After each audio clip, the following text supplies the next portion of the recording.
Hey everyone, and welcome back to Joey's Retro Handhelds. I'm Joey, and today I'm going to be showing you how to trade and battle in Pokemon across Anbernic RG35XXSPs and other handhelds. Now obviously you're going to need two devices, and both need to be connected to the same Wi-Fi network. Well, actually that's not completely true. I'm going to show you how to do two separate networks for Game Boy Advance, but for Game Boy it does need to be local as far as I know. Make sure that you're using the same ROMs on both devices, but obviously with Pokemon, you can use the other games in the series. If you're using the stock ROMs that came with the devices, just don't. I'm warning you now that you're going to have an awful time, especially since they have trouble in-game saving, and with trading and battling, you in-game save a lot.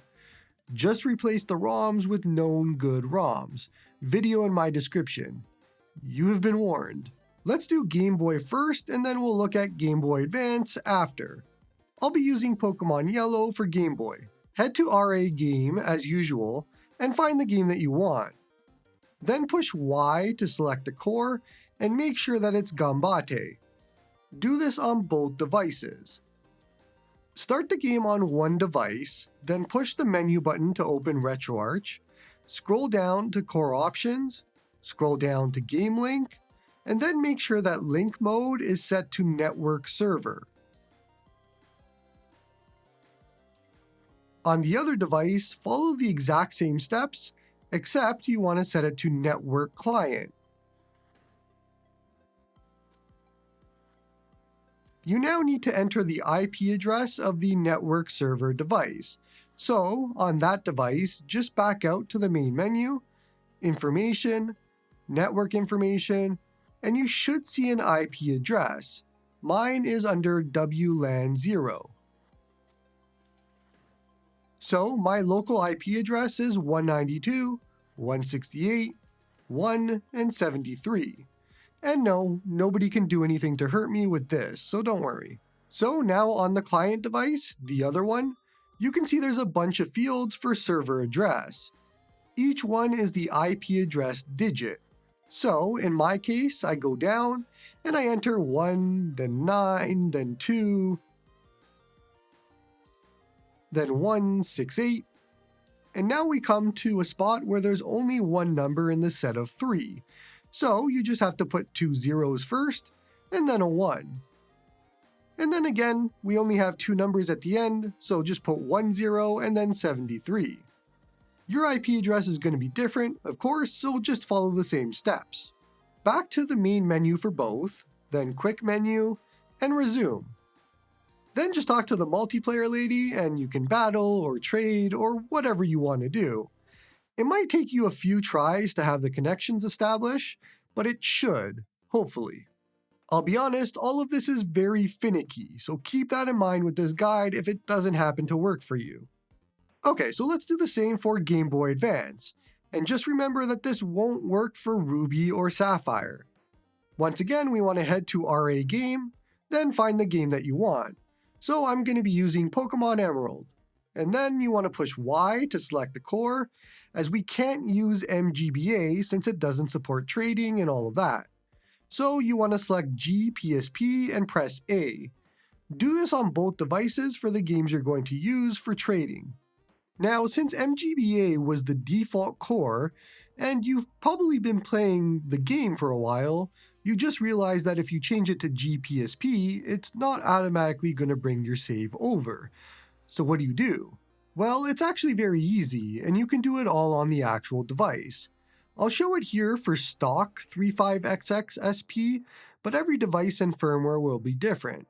But the general idea is you just need to copy your save from where it is now to wherever the GPSP saves folder is. Just remember, this is bringing over the in-game save, so before you do this, you might want to make a save first with GBA, and then you can go ahead and copy this over. Here's the steps to do it on stock. After you change the core to GPSP, open the game and just play through it until you have the first opportunity to save in-game. Then do so. Now exit out and head to the App Center. Then go to File Manager, and you want to navigate to MNT And then it's going to be either MMC if you're using one card, or it would be SD card if you're using two cards. Then saves underscore RA, ROMs, GBA, and you should now see an mGBA folder and a GPSP folder. If you head into the GPSP folder, you're going to see your save. On the right side, navigate to the same spot, but go to the mGBA folder instead.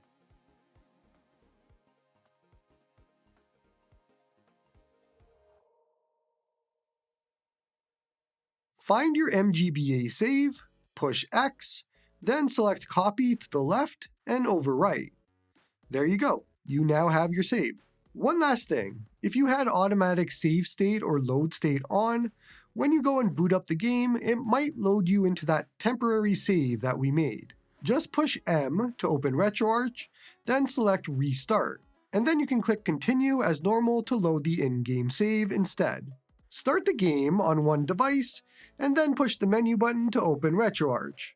Scroll down to Core Options, then Link Cable Connectivity, and select GBA Wireless Adapter.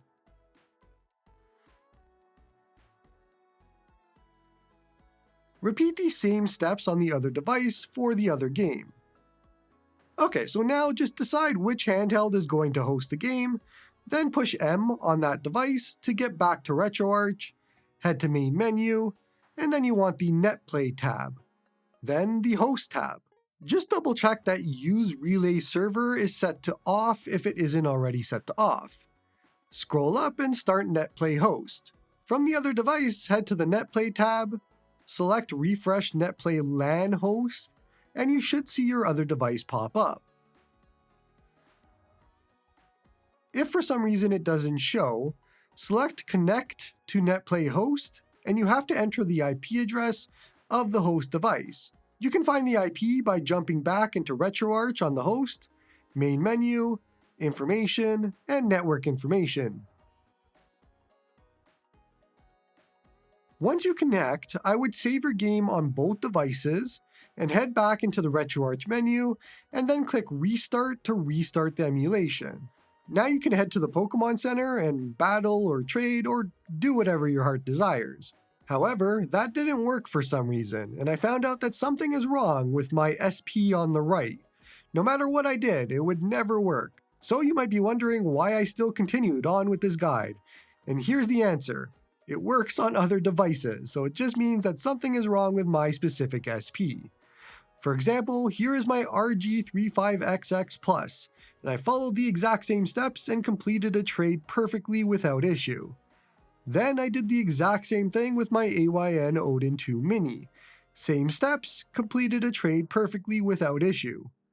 So something is just wrong with my specific SP, but the steps themselves are correct, and you can follow them, and hopefully you don't have any issues like I did. Now the next question you might have is, what if you're not on the same Wi-Fi? You can still do this, and it's much of the same steps.